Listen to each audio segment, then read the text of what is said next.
one of your former players at Liverpool, Torres, against Suárez this year. How do you think the pair of them will turn out? I think you'd have to go for Suárez. For the last 18 months, Fernando Torres was a shadow of what he was in the first year at Liverpool, and he struggled at Chelsea, whereas Suárez has come to Anfield and been absolutely sensational. You know, he's given Liverpool something they've not had for a long time.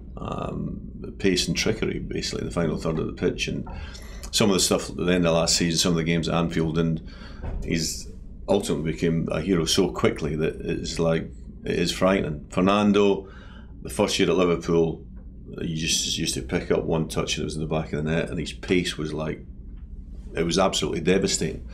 But as I say, in the last 18 months at Liverpool, he's lost maybe a yard and a half. Will he ever get it back? Well, that's open to speculation. At Chelsea, he struggled. I cannot see where he can ever get it back. You know, his game was not based solely on pace, but it was a huge percentage of the game. And once you lose that pace, well, you know yourself, because you were one of the quickest you'll ever see, Tony. No, but once you lose that pace, you can't get it back. No. And it will be interesting to see, but I think it'll be Suárez every time. Yeah, it's you know, from a Chelsea perspective and watching him, he hasn't got a playmaker in midfield, that person can get on the ball, find that eye of a needle pass that can set him away. But what's been frustrating, he looks like he's doing a bit of Shevchenko when he goes into his shell and goes quiet in games. And you don't feel he's got a big personality. Even if things go wrong, everyone's willing him to do right, but he's quite a shy lad. And that seems to be the standout thing with Torres. Yeah, well, I mean, during the bad spell at Liverpool, it was the same thing. You know, people kept going on about the body language, and everybody that watched him play said, well, wait a minute, that's the way he plays. You know, that even when he's doing well, he have spells in the game where he looks as though he's seriously unhappy, even when he was like, you know, scoring hat tricks for fun.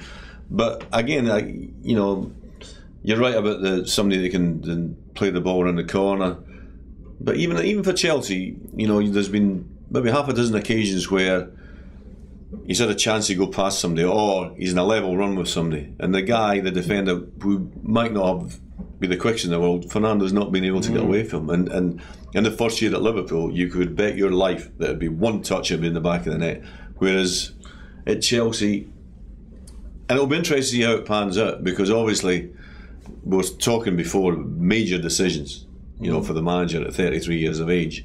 Well, at the end of last season, you were having Drogba every time in front of Fernando, because Drogba was playing well, Fernando was struggling. We'll have to wait and see what he decides, the manager, because ultimately it should be the manager deciding. Now, whether that'll be the case or it'll be the one up above that's deciding, we'll wait and see. And Liverpool, what do you think they'll finish this year? Liverpool, I think they've got a chance of getting the top four. We said a couple of years ago it's easier to go from second to seventh than seventh back to second. I don't think they'll challenge for the title. I think realistically, you know, top four.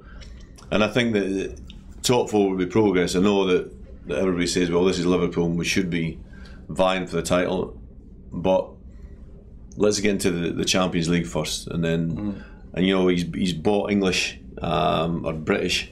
I think he's bought relatively well, but that doesn't even say that everybody's going to gel. And they've got a lot of good players there. I think what he's done, he's galvanised the club. I think everybody's got together, the supporters. I think, and sometimes because of the history of Liverpool and because Kenny's back and because he done so well towards the end of last season, everybody's expecting, you know, Liverpool supporters that want them to vie for the title. They want them to go and win the Premier League, especially now it's 1918 to Manchester United. So if you turn around to me and say, right, we'll give Liverpool fourth slot, I would take it. Yeah.